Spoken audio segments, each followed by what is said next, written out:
Ayon po sa prediction ng mga top experts ay mukhang mataas ang posibilidad na ma-hit ni Solana ang presyong $220.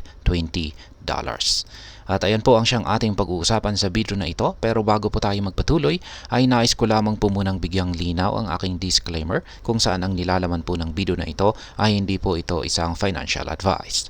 For education and information purposes lamang po ang layunin nito.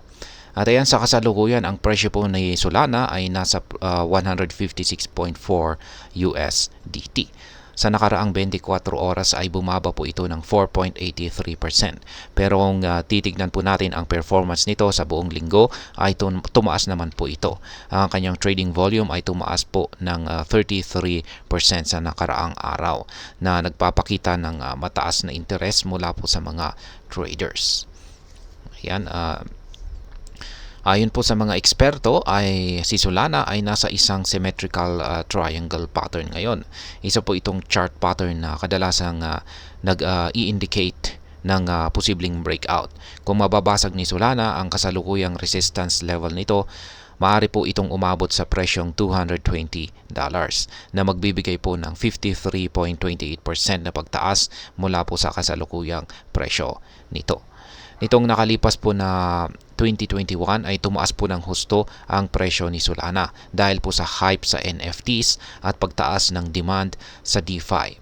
Subalit, noong taong 2022 ay bumagsak ang presyo nito dahil sa pagbagsak ng FTX, isa pong malaking cryptocurrency exchange na may malalim na koneksyon kay Solana.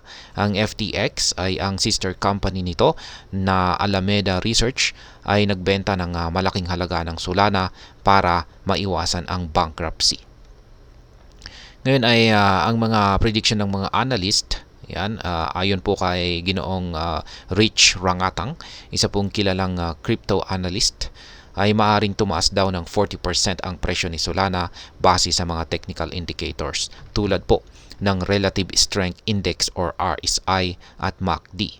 Ang mga indicators na ito ay nagpapakita ng posibleng malakas na pagtaas ng presyo. Isa pang analyst na si Investing Scope ay nagbigay rin ng mas mataas na target price na $5,000 para kay Solana. Ito naman po ay base sa recent recoveries at market optimism.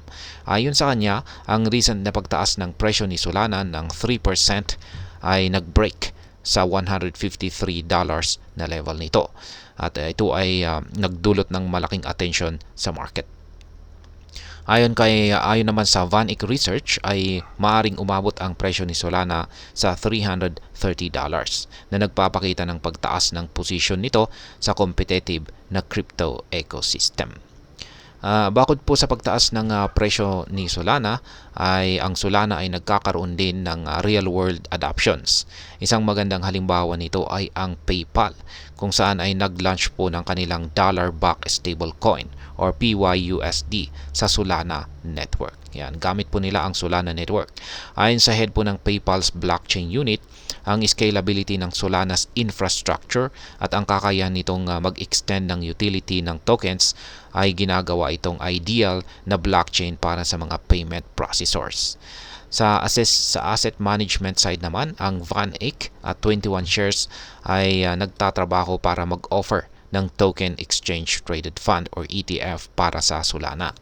Bagamat ang mga filings dito ay tinanggal mula sa Cebu website, ang mga kumpanya ay nananatiling committed sa kanilang plano para sa Solana ETF. At ayan, sa kabuuan ay ang masasabi ko po rito ay ang kasalukuyang market activity at technical indicators ni Solana ay nagpapakita po ng posibleng breakout. Ang mga analyst ay optimistiko sa future ni Solana na may ilan na nagpre-predict ng significant price increases or matataas na presyo. Ang real-world adoption ni Solana ng Solana technology ay lalo pang nagpapalakas sa positibong outlook na ito.